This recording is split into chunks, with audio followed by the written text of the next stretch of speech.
मैं राधेश्याम राय, जिला आबकारी अधिकारी निवाड़ी। आज मध्य प्रदेश आबकारी अधिनियम 1915 की धारा 34(1) एवं 34(2) के अंतर्गत कैसे तलाशी करना है, कैसे प्रकरण दर्ज करना है, साक्ष्य संकलन करना है और बाद में जो है न्यायालय में अभियोजन करना है, चालान प्रस्तुत करना है, इस विषय पे हम लोग आज वार्ता करेंगे। इस प्रशिक्षण का उद्देश्य अधिकारियों को धारा 34(1) एवं 34(2) के अंतर्गत तलाशी, साक्ष्य संकलन और अभियोजन की व्यावहारिक समझ प्रदान करना है।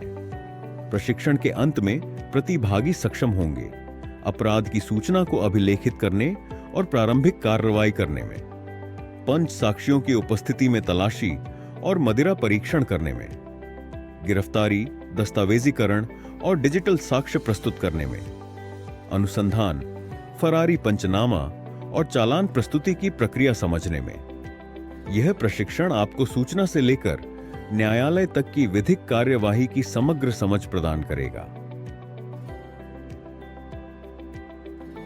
इस प्रशिक्षण में हम आबकारी अधिनियम की धारा 34(1) और 34(2) के अंतर्गत तलाशी, साक्ष्य संकलन और अभियोजन की संपूर्ण प्रक्रिया को 8 मॉड्यूल में समझेंगे। मॉड्यूल 1, अपराध की सूचना और प्रारंभिक अभिलेखन। इस मॉड्यूल में हम जानेंगे कि अपराध की सूचना कैसे प्राप्त कर उसे P7 रजिस्टर में दर्ज किया जाता है। मॉड्यूल 2, धारा 34(1) और 34(2) का परिचय। इस मॉड्यूल में हम जानेंगे कि दोनों धाराओं की प्रक्रिया और प्रारंभिक तलाशी कैसे की जाती है। मॉड्यूल 3, घर या वाहन की तलाशी प्रक्रिया। इस मॉड्यूल में हम जानेंगे कि हाउस या वाहन सर्च के पंचनामे और वीडियोग्राफी कैसे की जाती है। मॉड्यूल 4, मदिरा परीक्षण और सैंपलिंग। इस मॉड्यूल में हम जानेंगे कि बरामद मदिरा का परीक्षण, सैंपलिंग और मापन कैसे किया जाता है। मॉड्यूल 5, गिरफ्तारी और कानूनी दस्तावेज। इस मॉड्यूल में हम जानेंगे कि गिरफ्तारी, मौका नक्शा और दस्तावेजीकरण की विधि क्या है। मॉड्यूल 6, वीडियोग्राफी और डिजिटल साक्ष्य। इस मॉड्यूल में हम जानेंगे कि तलाशी की वीडियोग्राफी और हैश वैल्यू की प्रक्रिया कैसे होती है। मॉड्यूल 7, अनुसंधान और कथन। इस मॉड्यूल में हम जानेंगे कि अनुसंधान में कथन, मेमोरेंडम और साक्ष्य संकलन कैसे किया जाता है। मॉड्यूल 8, फरारी और अभियोग पत्र। इस मॉड्यूल में हम जानेंगे कि फरारी पंचनामा और चालान न्यायालय में कैसे प्रस्तुत किया जाता है।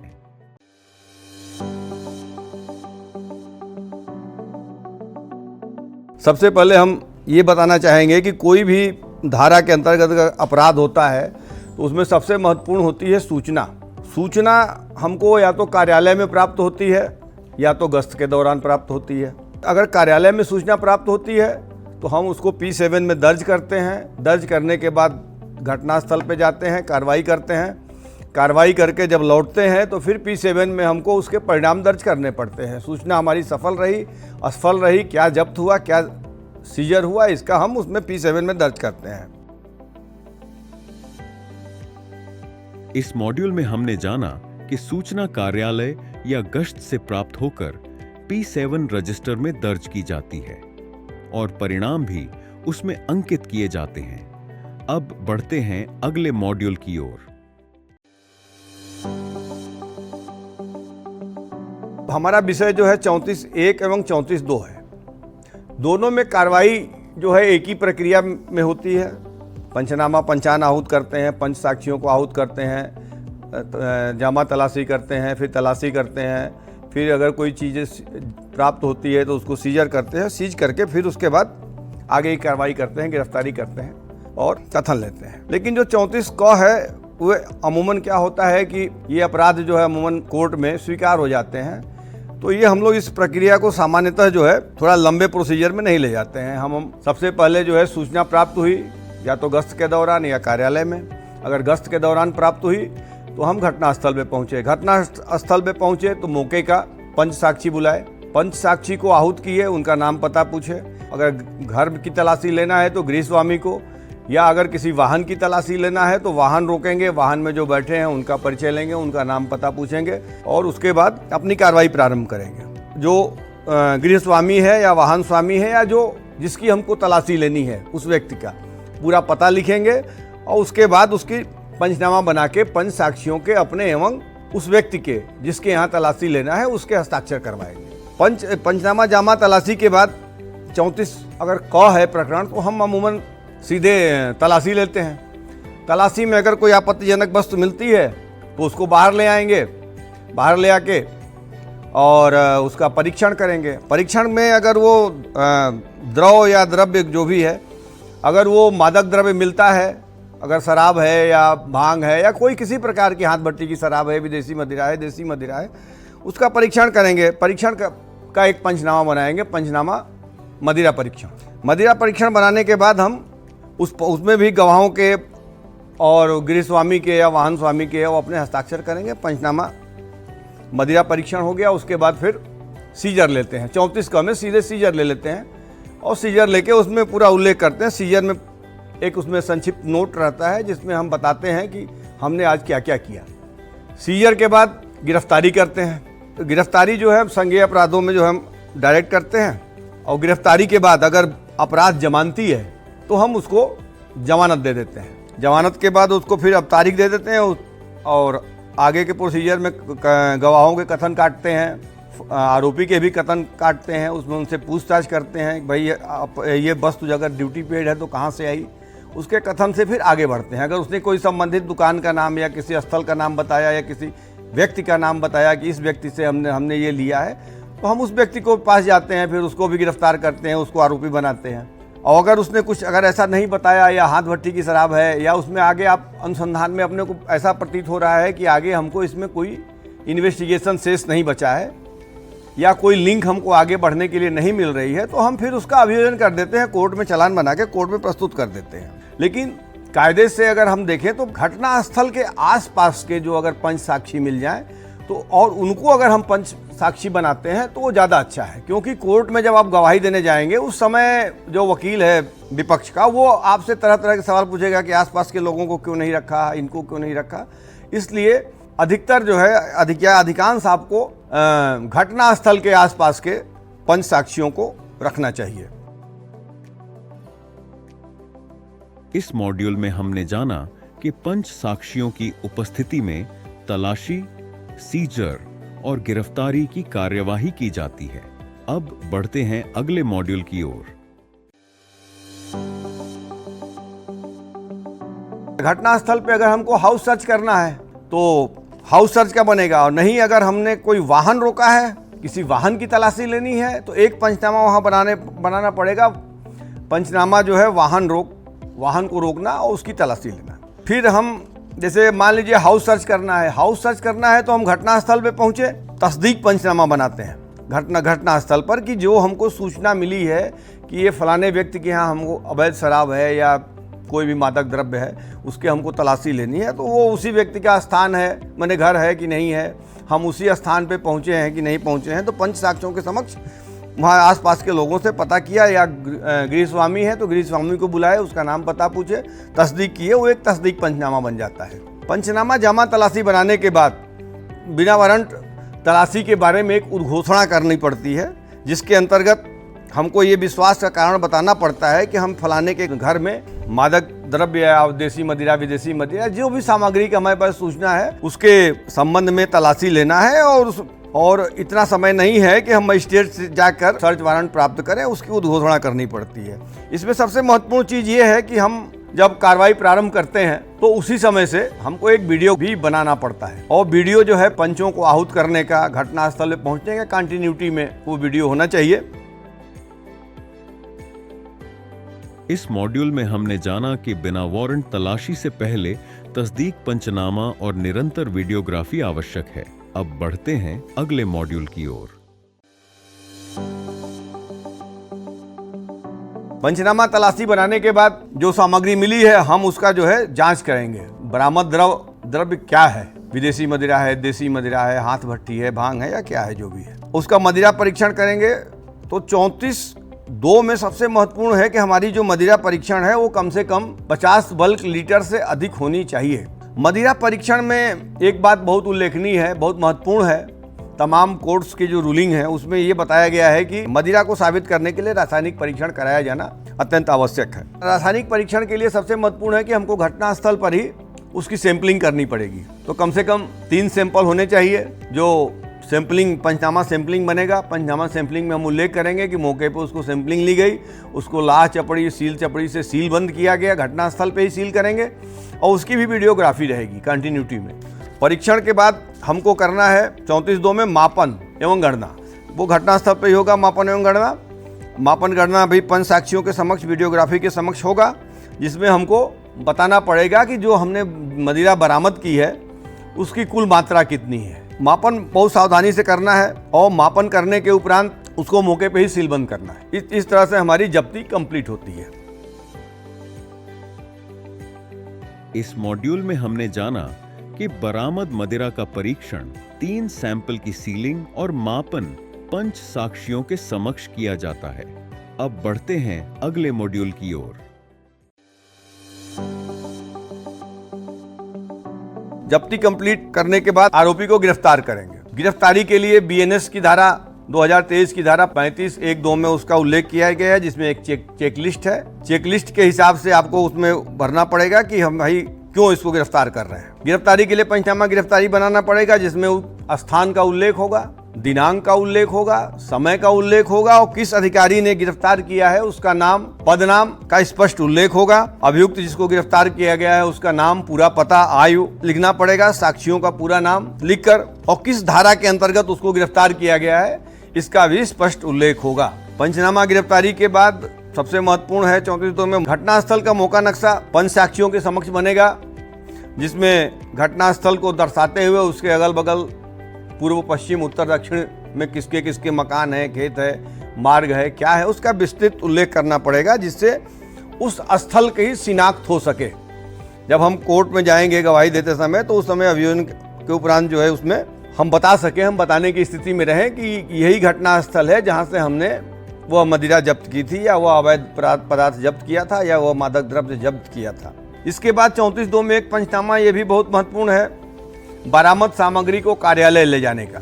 तो हम फिर एक पंचनामा बना लेते हैं उन्हीं गवाहों के समक्ष, जिसमें हम बताते हैं कि हम फलाने पिता फलाने के घर आए या फलाने वाहन को रोका गया, उसमें से ये मादक द्रव्य जब्त किया गया और उसमें ये सामग्री पाई गई, और उसको जो है हम 5 साक्षियों के समक्ष जो है वृत्त कार्यालय, जो हमारा संबंधित कार्यालय है, जिला है, उस वहाँ पर लेके रवाना हो रहे हैं। उसका एक पंचनामा बन जाएगा। अगर कोई व्यक्ति गिरफ्तार हुआ है तो गिरफ्तार व्यक्ति की गिरफ्तारी की सूचना उसके संबंधित को दिया जाना अत्यंत आवश्यक है।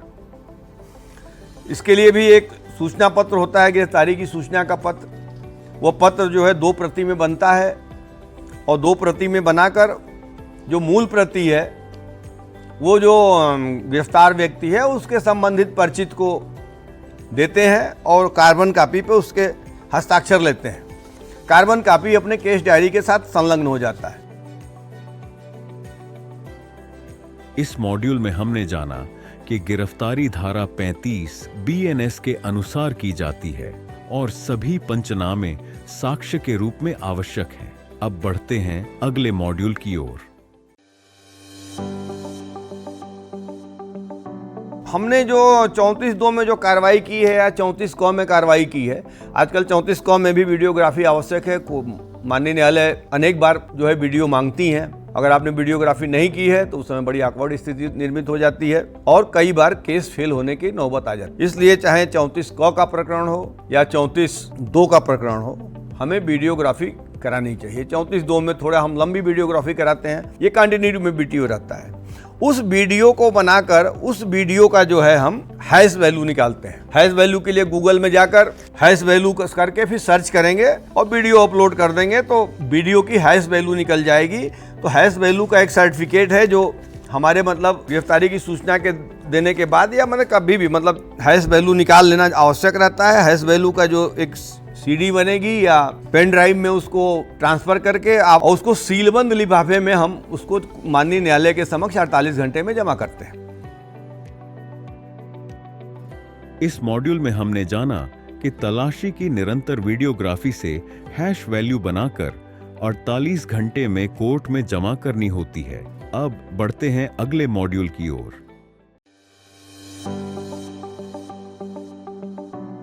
हैश वैल्यू के बाद अगर कोई आरोपी हमारे साथ गिरफ्तार है, मान लीजिए अब उसको न्यायालय में प्रस्तुत करना है, तो उसका मेडिकल कराया जाना आवश्यक है। फिर उसको आरोपी को जो है जुडिशियल रिमांड पर भेज दिया जाएगा। इसके बाद फिर अब हमारी ये कार्रवाई जब समाप्त हो गई तो उसके बाद अनुसंधान शुरू हुआ। अनुसंधान में एक महत्वपूर्ण चीज है कि जब आरोपी को हम गिरफ्तार करते हैं तो उसके कथन लेते हैं, जिसको मेमोरेंडम की धारा 23(2) अभी BNSS में हो गई है।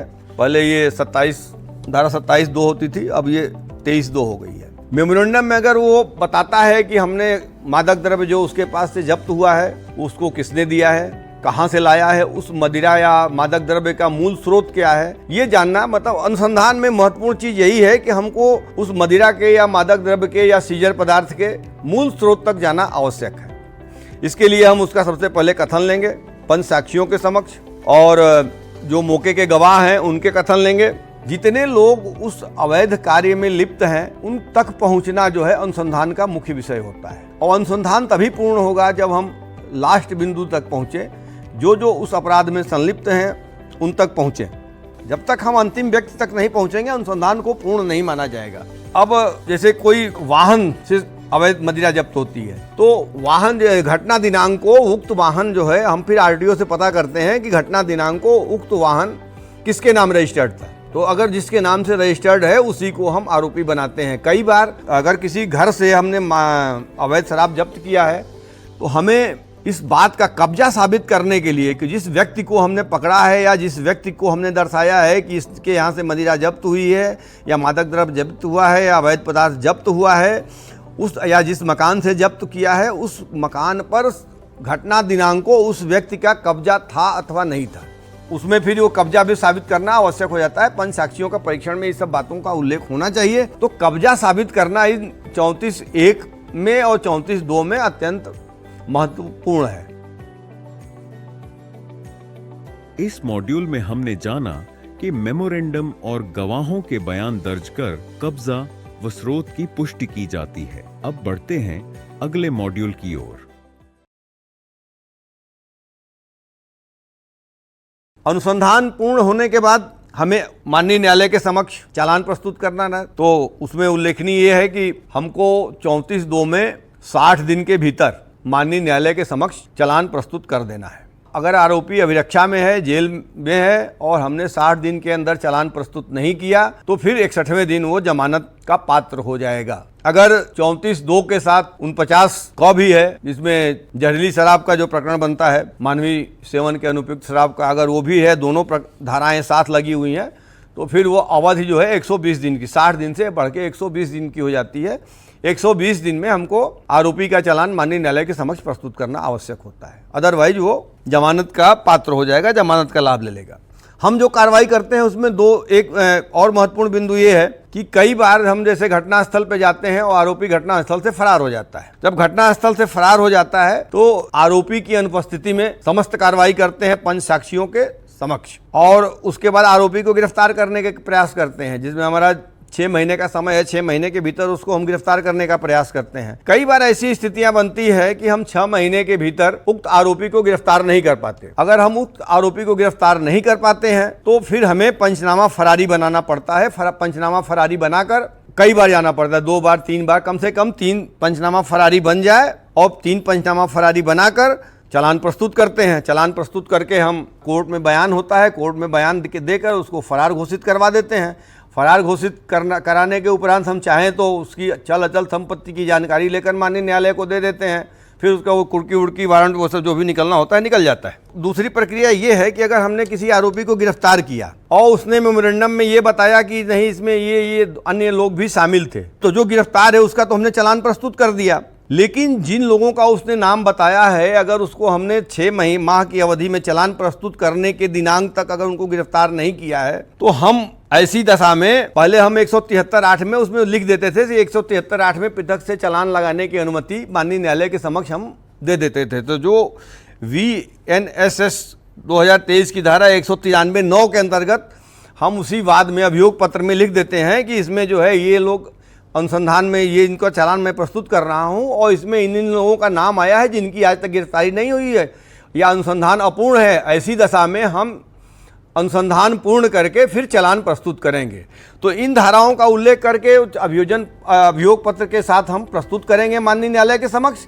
तो माननीय न्यायालय जो है हमको उसमें अनलिमिटेड टाइम दे देती है, जिसमें हम बाद में संबंधित को गिरफ्तार करके, जिन व्यक्तियों का नाम आया है उनको गिरफ्तार करके पृथक से पूरक चालान प्रस्तुत करते हैं।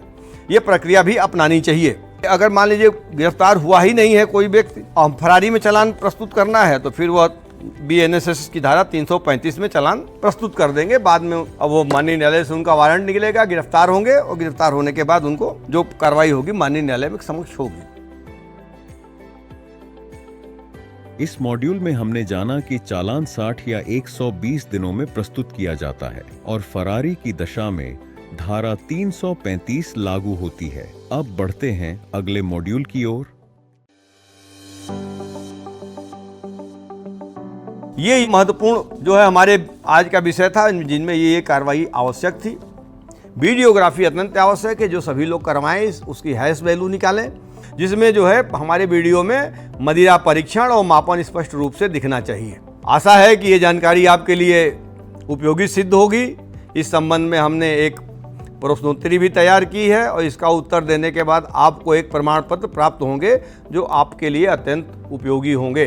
धन्यवाद। इस प्रशिक्षण में हमने सीखा कि सूचना प्राप्ति, अपराध की सूचना कार्यालय या गश्त के दौरान मिलती है और P7 रजिस्टर में दर्ज की जाती है।